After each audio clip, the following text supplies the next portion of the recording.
I'm singing in the rain, just singing in the rain. What a lovely day, and I'm happy again. We just talked about Gene Kelly the other day with Young Girls of Rochefort.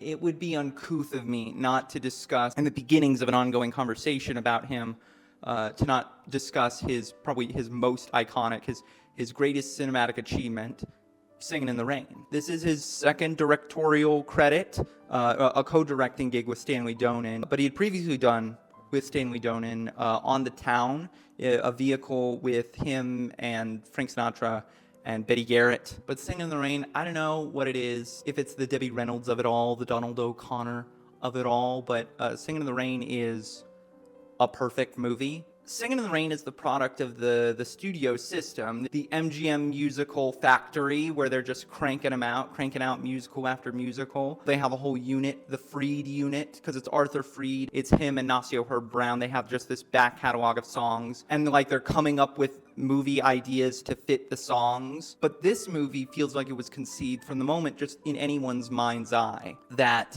it was destined to be something just bigger. They wanted Gene Kelly, but he was busy with An American in Paris. He was the choreographer on that as well as the star. They were kind of so dead set on that. Sort of like with Uncut Gems, we're not going to settle and we're just going to use this time to write and rewrite and rewrite and rewrite. I mean, they figure out a general conceit that they wanted it to be in the transitional period between silence and talkies, but they didn't know exactly what they wanted out of that other than, a Gene Kelly song and dance band. There was a world where it was going to be a cowboy film, and they were tinkering with Howard Keel, but I think they were pretty dead set on Kelly. An American in Paris is done with production. Gene Kelly reads the script, and him and Donen are like enthusiastic. It's like, this is the thing. This is the next thing. And they sign on as directors, and he signs on as the star. And they basically pull a Tom Cruise and Christopher McQuarrie and do their own rewrites and kind of turn it into what it becomes. So just through this entire long, arduous process of wanting to just make a good frickin' movie, they end up changing it from,